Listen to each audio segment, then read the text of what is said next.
Earlier today, it was announced that number 2 draft pick Chet Holmgren of the OKC Thunder has been ruled out for his rookie season 2022-2023 with a foot injury.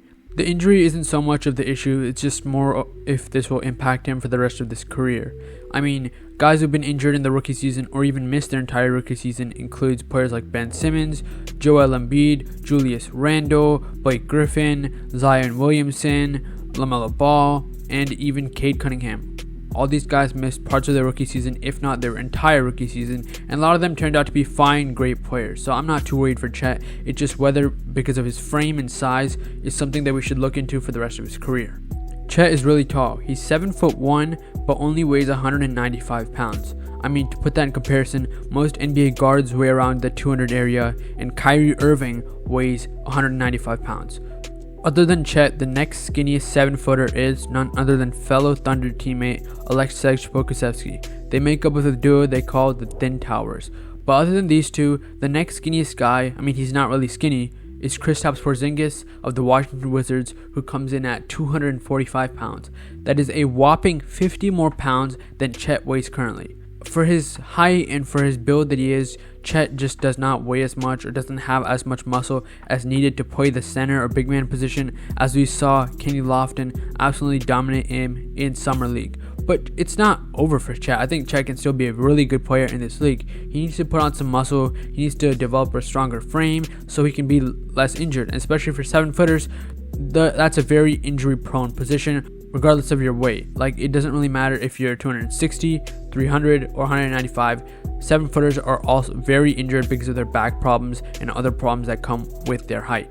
So now talking about how this will affect Chet for the rest of his career. So I did some research on the lisfranc injury, and I found out that it's an injury that actually occurs more in football rather than basketball.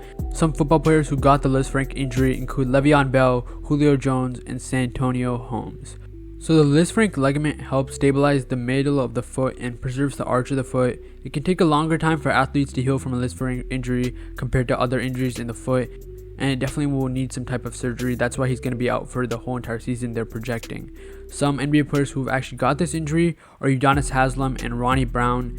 So let's talk about what happened to them. Udonis Haslem suffered the lisfranc injury during the 2010 season and was ruled out for the rest of it and would come back in the 2011 season. The problem is, in the 2011 season, there was the NBA lockout or the strike, meaning that Haslem could never go back to team facilities and get the proper training and rehab he needed to fully come back healthy from the lisfranc injury. What followed was one of the worst seasons of Haslem's career in terms of efficiency and percentages compared to his past. 13 games into the 2010 season, Udonis Haslem was averaging 8 points and 8 rebounds off the bench, playing in one of the best roles off the bench in the entire league, and that's when the injury happened. When he came back, he averaged 6 points and 7 rebounds and was shooting 42% from the field. Until that year, the worst he'd ever shot from the field was 47%, and he just wasn't finishing from the rim, and one of his jumper, one of his better shots, was not hitting. He just wasn't looking like the same player he was, and that was a lot to do because of his lisfranc injury and how his foot was like stabilized, and because he just couldn't get the proper treatment after because of the lockout, he didn't have the next good season. Eventually, Haslem, however, did return to good form, turned out to be the good player that the Heat wanted off their bench. So let's talk about how this applies to Chet. While Chet will have a surgery and recover and rehab from this lisfranc injury, he's still very young. I think he won't be as affected as a guy like Udonis Haslem because he has the proper training, the proper rehab, the proper tools and everything. And I mean, this is a number 2 draft pick, and Udonis Haslem was a bench player for the Heat during the title runs. There's a difference in the value, there's a difference in the talent, there's a difference in how the organization views him.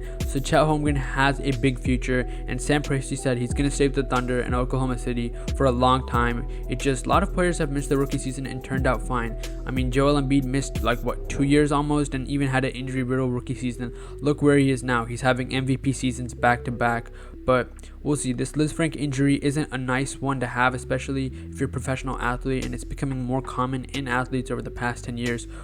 I think Chet's going to be fine. We'll see. Thank you guys for watching. Let me know if you want more videos coming out soon, and bye.